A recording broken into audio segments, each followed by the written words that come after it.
Hello guys and welcome to my video. It's Mosh Mayne and today I'm going to read the poem Hard to Find by Sinesipho Jojo and analyze it with you.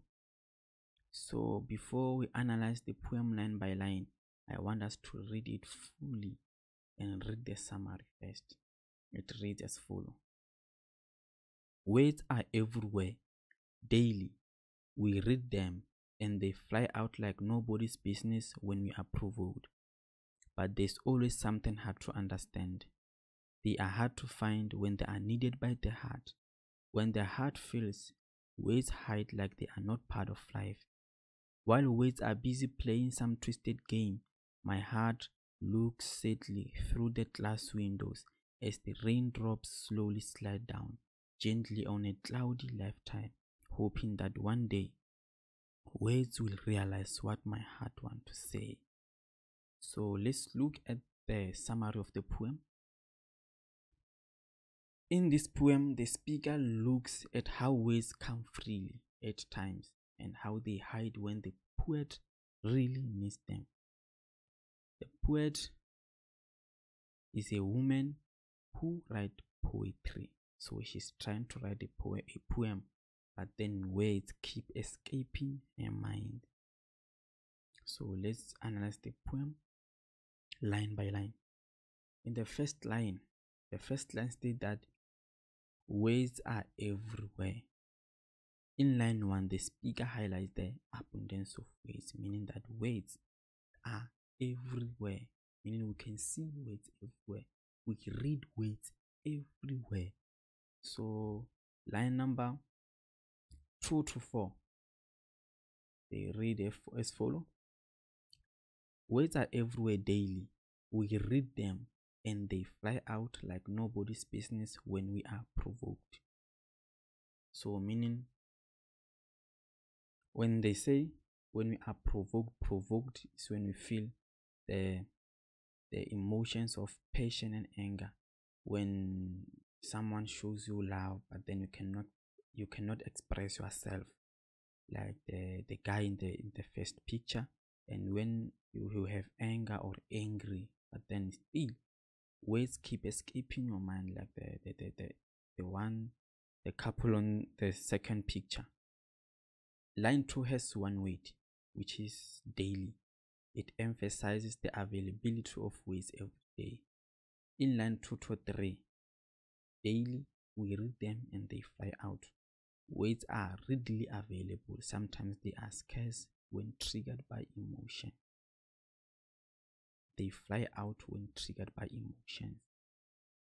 So the ellipsis after provoked stresses the difficulty or frustration that the speaker experiences when words cannot come out. Those ellipses, they emphasize the way the speaker feels, the difficulty the speaker experiences when words cannot come out. So lines 5 to 7, they read as follows. But there's always something hard to understand. They are hard to find when they are needed by the heart. The continuation of ellipses in line number 5, it shows the hardness and lack of understanding which is brought by scarcity of words when needed. The poet is trying to write the poem, but then words keep escaping her mind. So she can't understand that why words keep escaping, why she can't recall words so that she can write. So the heart in line number 7, the heart is a symbol of emotions, is personified to represent someone in need. In line number 7, when they are needed by the heart, that means words hide when they are needed by the heart. Is a personification. Words are being personified to represent someone in need. Lines 8 to 9, they state that when the heart feels, words hide like they are not part of life. There's also personification there. When the heart feels, the heart is made to experience feelings as they are humans. words hide like they are not part of life. Words also are able to hide like they are not part of life. They are able to hide like a human being. So line number 10 to 14.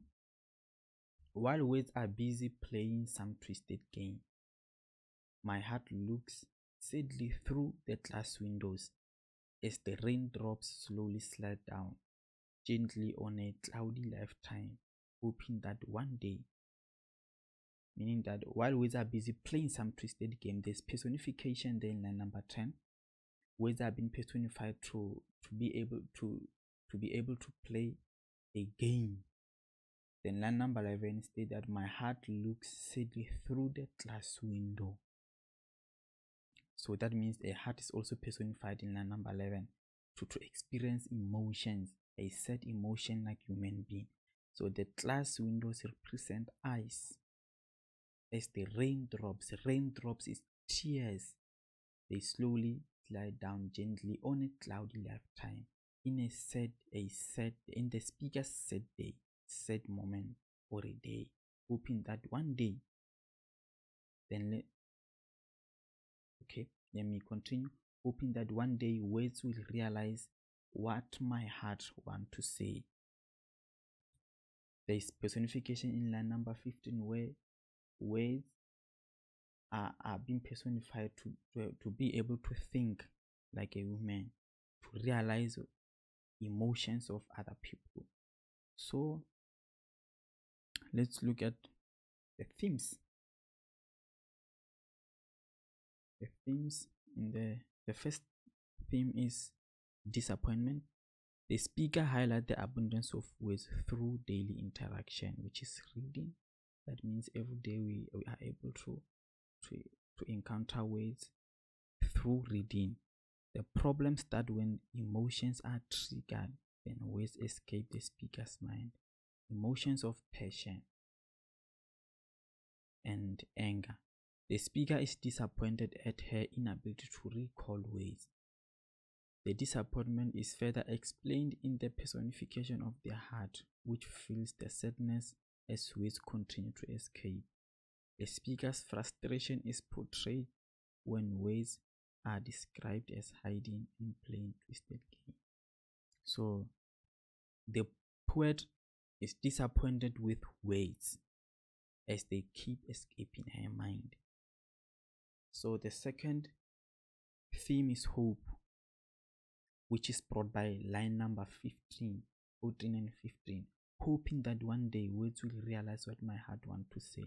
The speaker has hope that one day words will discover what she wants to do, that is to write poetry. She wants to write a poetry, but then she can't write because words keep escaping her mind. This brings a glimpse of hope that words will flood her thought to produce piece of writing or poetry. With time and patience, words will no longer escape her mind.